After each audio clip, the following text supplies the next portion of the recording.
lañ koy xam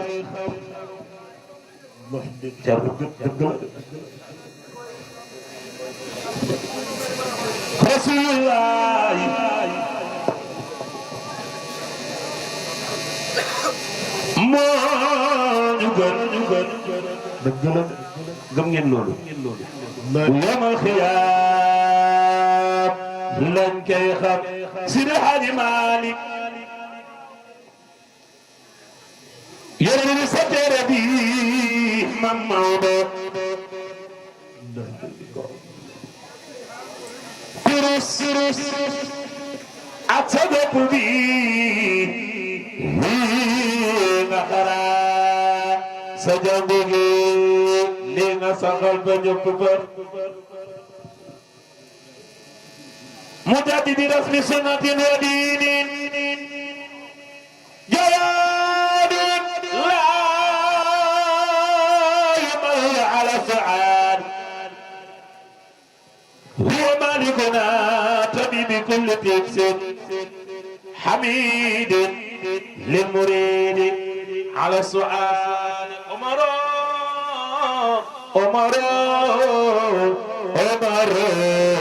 هنوينا على عمر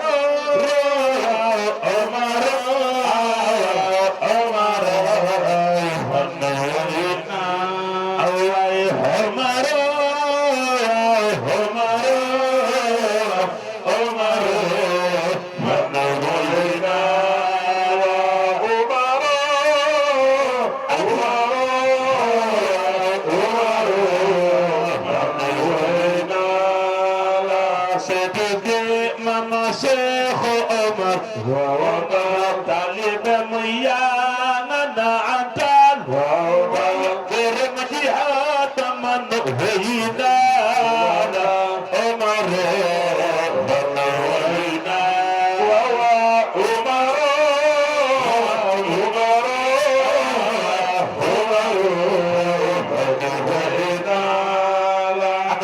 Serigne Babacar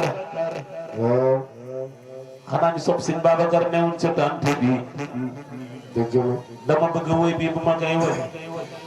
bu kenn toog na ñëpp ñëw ñu màggal Serigne Babacar bu yor kër ak màggal am seen tege si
تنال الذي تبهي من المبهي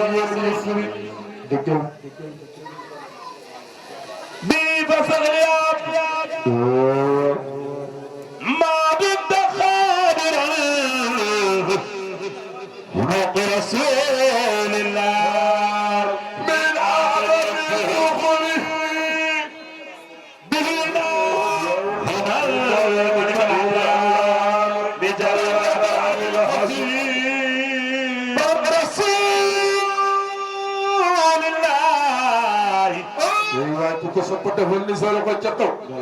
أحمد ردته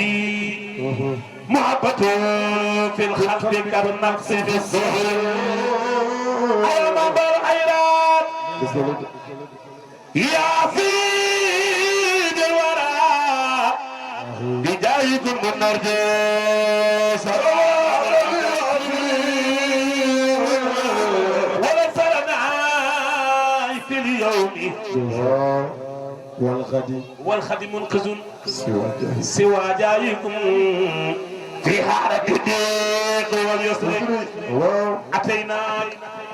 محمومين راجدا قطنا لدينا من الأحزان والكرب والدين الله الله لا إله إلا الله الله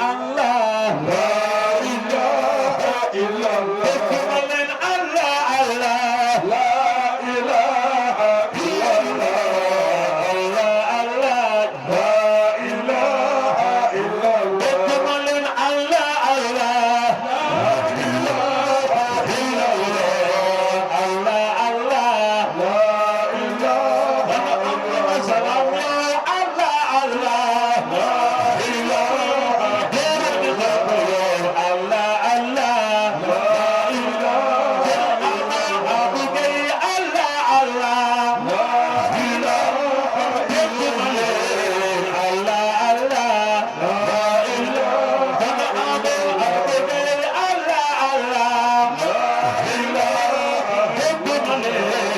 Allah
dafa am lu may laaj.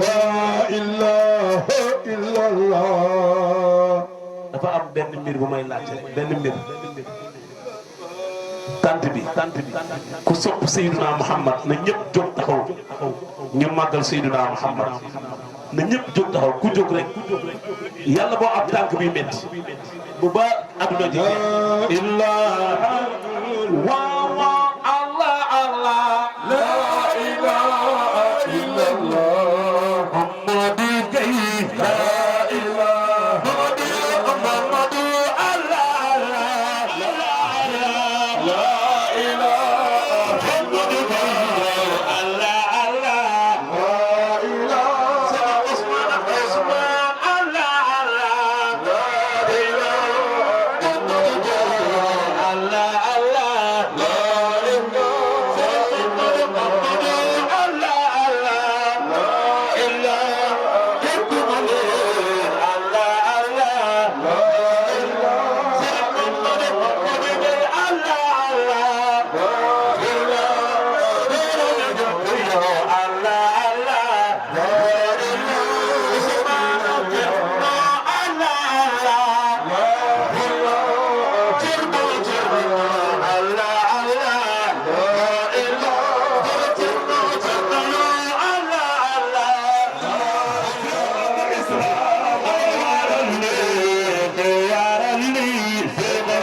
ana murid yi wala tànn bi amul murid ma tëb xam naa du ñàkk mu am defar rek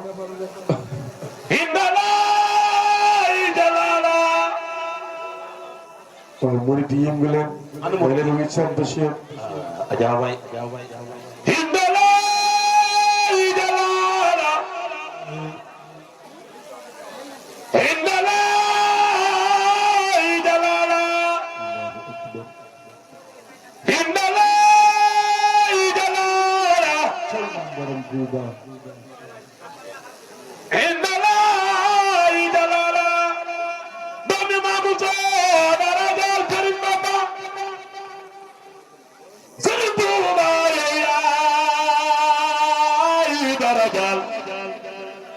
nit ko ñu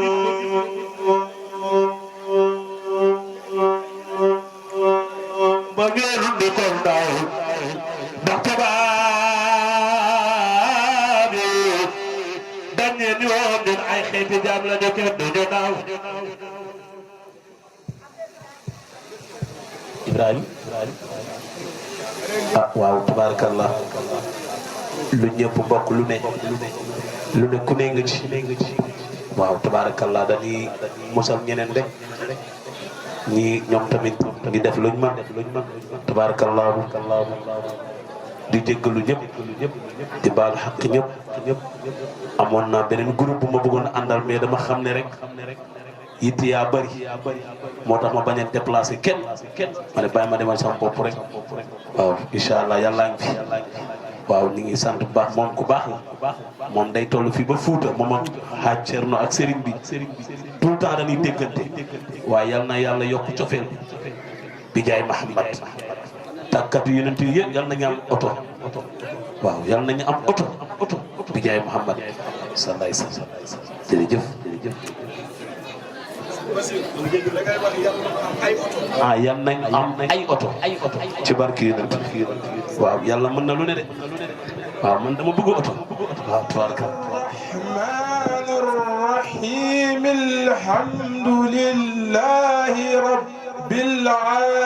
aalamiin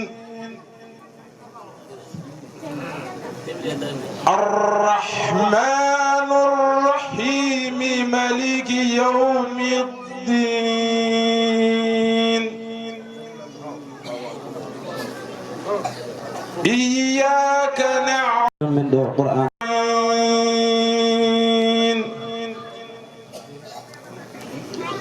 اهدنا الصراط المستقيم المستقيم صراط الذين أنعمت عليهم غير المغضوب عليهم ولا الضالين إن الذين سبقت لهم من الحسن أولئك عنها مبعدون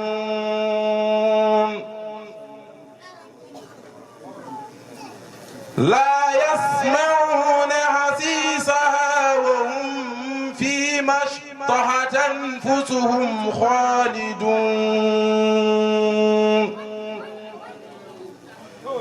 لا يحزنهم الفزع الأكبر وتتلقيهم الملائكة هذا يومكم الذي كنتم توعدون يوم نطوي السماء كطي السجل للكتاب كما بدعنا أول خلق نعيده وعدا علينا إنا كنا فاعلين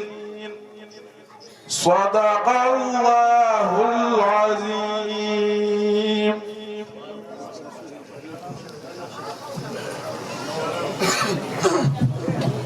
ما شاء الله بما سيدي صار لا بيتيجي أبورنا من جورد أنكم جورد كما أبورنا هيسير ما شاء الله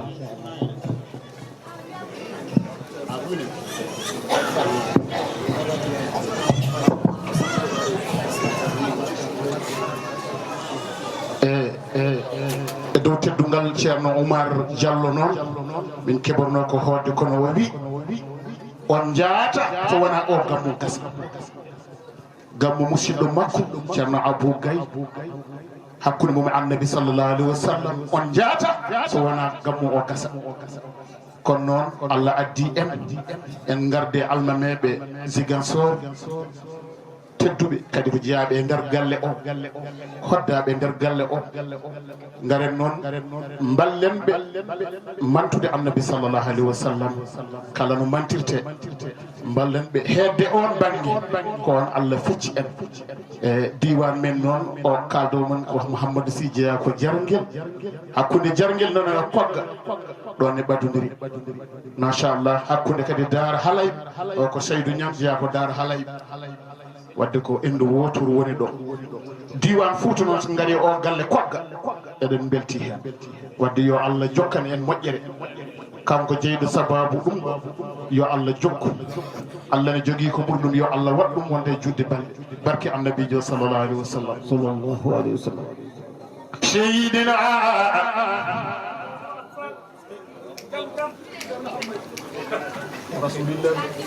صلى الله عليه وسلم سيدنا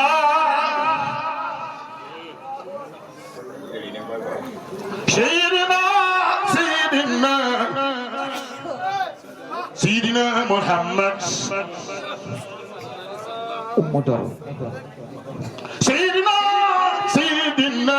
محمد صلى الله عليه وسلم قال جئت رسول الله صلى الله عليه وسلم بدأ يجود منتم سيدنا محمد رسول الله صلى الله عليه وسلم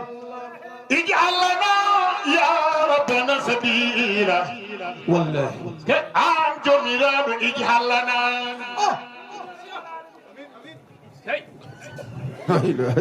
عن جميلان اجعل لنا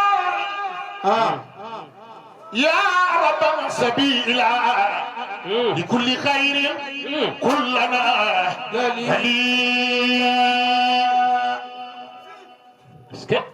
عن جميلان والله صل على الإمام الأنبياء بحرمة الصفات والأسماء شسد الأجب سماء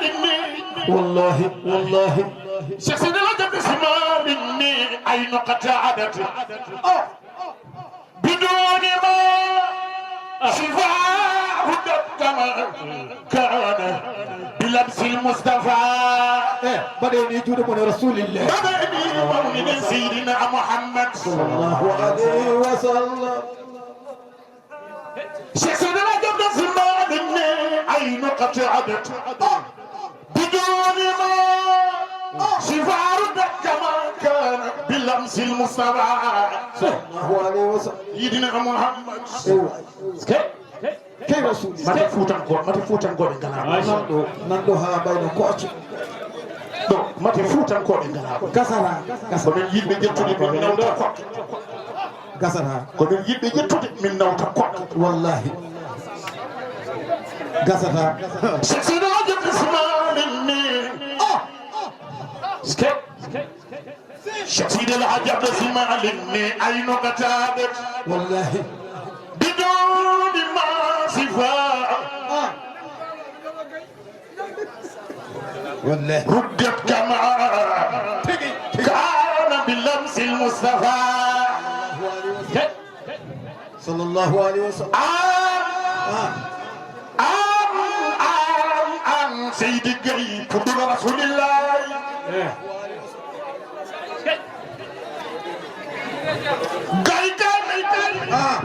ngande hoɗo rasulillahi ala والله والله سيدنا رجب اسمعني أين قتادت بدون ما صفة أردت كما كان بلمس المصطفى هو سيدنا محمد صلى الله عليه وسلم سيدنا رجب يوم فاعلم أن الرسول صلى الله عليه وسلم رب العالمين وخالد الخلم أجلي لا إله إلا الله وسيد جميع الأنبياء والمرسلين كوكوف بالمؤمنين شفيع بالمذنبين والذي كان نبيا مع آدم بين الماء والدين والذي محمد سياسي الذي والذي أرسل كافة إلى الخلق أجمعين والله كما قال الله سبحانه وتعالى بكتابه المبين ما كان محمد صلى الله عليه وسلم ما كان محمد صلى الله عليه ما كان محمد صلى الله عليه وسلم أحد من رجالكم ولكن رسول الله وخاتم النبي سبب إمام حاسم ورسول مصطفى بدأني جول من دوم كولينغاندي على أرض رسول الله هاي بوت عليه وسلم بيمتنان دمت ذات النور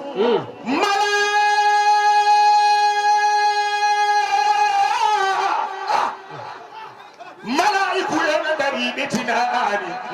بتناني تقتل مع رسول الله صلى الله عليه وسلم دعنا ببدني جول من بدني هو رسول الله على محمد كاكدم كابك بردم ما من جاي من مسوي محمد كاكدم كابك بردم زيغان صورنا محمد كاكدم كابك بردم ميد رسول الله صلى الله عليه وسلم كونما والله حمدك جم رسول الله صلى الله عليه وسلم حمدك جم سيدنا محمد صلى الله عليه وسلم كونما حمدك جم كوكنا بداني رسول الله صلى الله عليه وسلم لا إله إلا الله كيف سيد نعم نورنا كوين غلام مينا دزيغاسو kono hande ala ko aamiɗo so wona rasulillahi wallahi anti ɗo seyidina Muhammad an basottoɗo seyidina Muhammadu ñalawma ma ɓe nana mawnina ko wona rasulillahi sallallahu alaihi wasallam ɓe nana pijira ko wona rasulillahi ɓe nana gappe ko wona rasulillahi ɓe nana ndewe ko wona rasulillahi banane naɓe noon ala koɓe cuɓi so wona rasulillahi kay mbaɗeni cuuɗe mon to way wadde noon nde Allah yiɗi rasulillahi yo an holno way ali Allah yiɗi gaddana kam reydina Muhammad ali Allah yiɗi gaddana kam seydina Muhammad nde Jibril tawi o tawi nalaɗo Allah ne woni e galle mum o wi rasulillahi jomiraɗo wiya nelaɗo Allah wi mi ala bifti mi ala holno jarami to jomum wi mi ala Jibrilu holno jarami to jomum Jibrilu ko min waja ar rasulillahi no jarata to jomum Jibrilu yahi aljanna o tawi uruji go fof ina ñaama ina jara o tawi burabu goto ñaama ani yarani la ilaha illallah Allahu akbar la ilaha wi burabu ina wi an o holko gonduɗa a ñaamani a yarani te a fojani an burabu holko gonduɗa dangana be badeni rasulillahi arana Jibril buraku wi min do gonni do jammal nelawma subakay kiki mi da woni ko rasulillahi sallallahu alaihi wasallam do wadi hadima fojata do wadi hadima haydata min labina ko rasulillahi sallallahu alaihi wasallam jababu ɗon buraku Jibril buraku wa awoni buraku Seydina Muhammad sallallahu alaihi wasallam ay rasulillah Jibril addi buraku ha yeeso annabi wallahi ha gura wi buraku nani putuma sa satu jone nelduma arwat mi dusma jehen to jome annabi Allahu akbar Allah yewi sabbu Ceerno Abu ƴewta buraku nelaɗo Allah wi ina waɗɗa buraku wi ala a waɗɗata kon Jibril buraku ane etata ko ɓurɗo windere ne waɗɗoma buraku wi dagaganaɓe mbaɗe eni buraku nana haalde rasulillahi sallallahu alaihi wasallam buraku wi Jibril foftinam hey wi jam pucci fo ɓiyete o kunu turaban gonte leydi kono noon minde wona miiɗa wontude leydi jinmi jambo an Seydina Muhammad naatira kam aljanna desa burago ndi hawri hen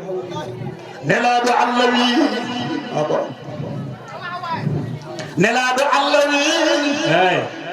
buraku mi jabinima jambo mi naatirma aljanna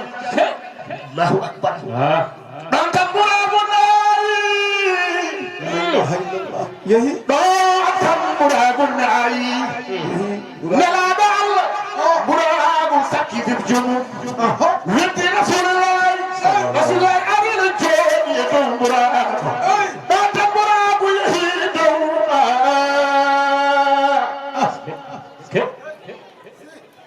muyiɗa rasulillahi jangone wonde perte eyi enen de aduna aɗa wonde perte jango aɗa wonde perte banananaɓe kon jiɗi seydina mouhammad sallallahu alayhi wa sallam mouhammad sallallahu alayhi wa sallam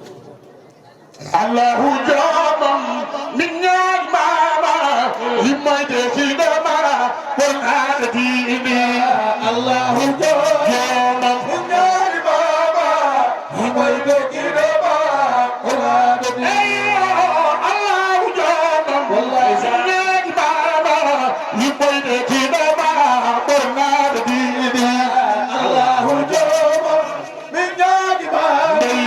yimmoyde kiɗoma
rewɓe ɓuurul ayni ɓe mbi gorko amen o wiyete ko potol sawha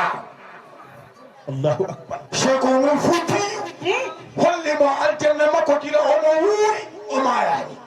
allahu akbar way mbaɗeni cheikhuna oumar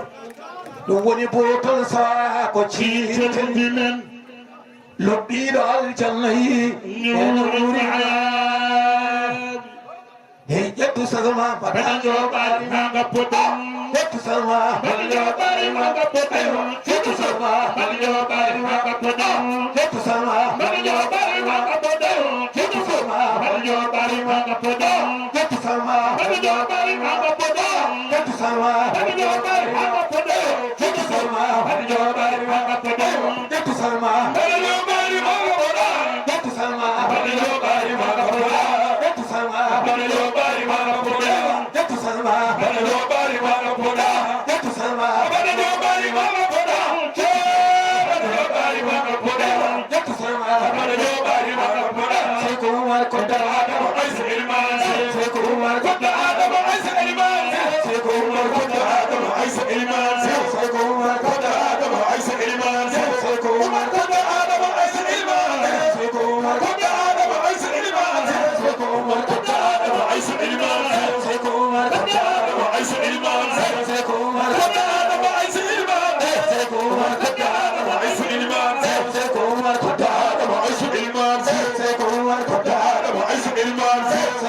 Tetapi ini Pak Banggai yettin no foti yettinirede ni ene wawi taw kontane wonko sartoyeji pawimo tan ha ko ɗum wonani aɗa ñaagui noon yaafuya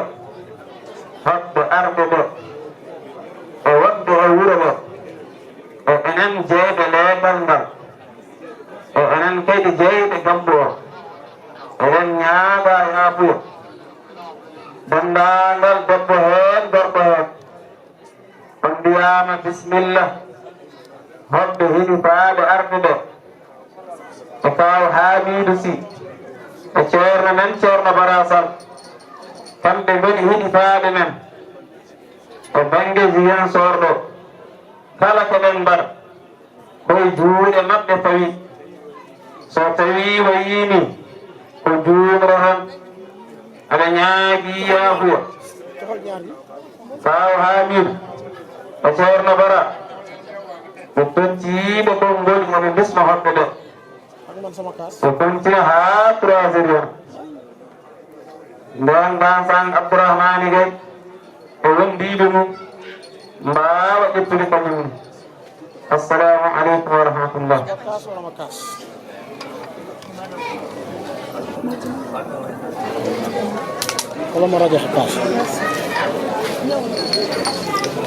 السلام عليكم ورحمة الله. ورمن جرى هامدي السلام عليكم ورحمة الله. الحمد لله رب العالمين. ثم الصلاة والسلام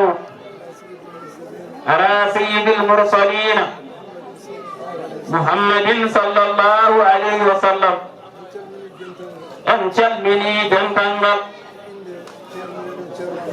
إن شيرنا من شيرنا أحمد كرجر جل جودي نيد بقول شيخنا عمر الفوتي زينصار ديوان منطق أن غريدو ين أن غردي أبوريج من زينصار موني ميدن شيرنا من سهيل من شيرنا براسل engarde muɗum en garde alaji Aboubacry Mbodj enin ko goor e moƴƴuɓe Ziguinchor ɗo ko darniɓe kadi Ziguinchor kala haaji jungo makko ene heen en garde musidɗo meɗen Almami Bocara Ndaw en garde kadi baaɗi meɗen Amadou Ndiaye ko adi fof en garde hoɓɓe meɗen tedduɗo ko Allah teddiri sababune nelaɗo Muhammadin sallallahu alayhi wa sallam ummiɓe wuuro meɗen Daara e yamirore ceerno meɗen ceerno Nuuru gonɗo ɗo e Ziguinchor fewde ɗo e Ziguinchor sababune arde tawtorede nde ziyara ceerno Seydou Nour gownoɗo wadde Dakar tawi ene waɗi tardama watta e nokkuji nder région ngaji he ceerno Nouru wi ene garta tawtore e ñaagude ɓinguel meɗen Oumar Mouhamadou Diallo ɗon e Ziguinchor ceerno Seydou Niang ceerno Seydou Nourou Niang ko Baara Halayɓe almuudu ceerno Hamidou e musidɗo muɗum ceerno Mouhamadou Sy ko wuro meɗen Jarguel Boode Sara Boode ko kamɓe gardi Allah hawrdiniɓe kadi e oɗo gambu gambuɗa ko gambu meɗen enen goni cosan mo enen goni fuɗɗude oɗo gambu nde kala kawruɗo hen ko enen ari wallude ɗum noon eɗen jettaɓe eɗen beltiniiɓe eɗen jetti heen kadi Allah nde Allah hawrtinde e oɗo bambu en mbawa weltinde kadi ɓe mbawa weltinde denndaangal juulde arɓe ɗo ene gammu heɓɓe meɗen ɓe beltina tedduɓe ɓe e gardugol ceerno Alhasan Gueye e miñiraaɓe muɗum kañumen fof jetti fof mbaɗe juuɗe meɗen eɗen ñaago Allah yo Allah sellinɓe semminaɓe waɗaɓe neɗɗo gooto seyɗaane waasa dañde heen geɗal mum hakkunde maɓɓe ko maɓɓe goo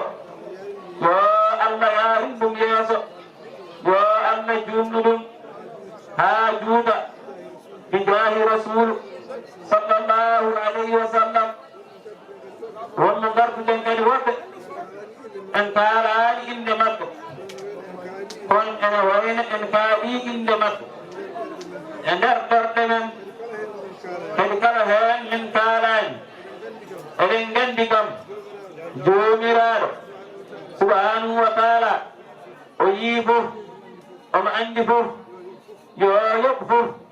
bijaahi rasulillahi sallallahu alayhi wa sallam yo allahu jaɓan en kala ko duwaaɗo en kala ko ñaaga yo allahu jaɓan en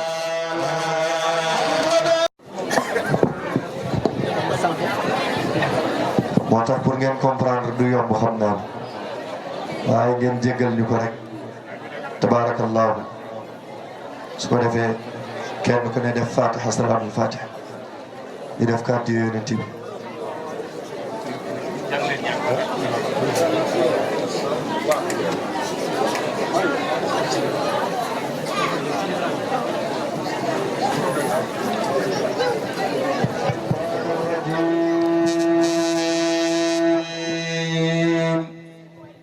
بسم الله الرحمن الرحيم الحمد لله رب العالمين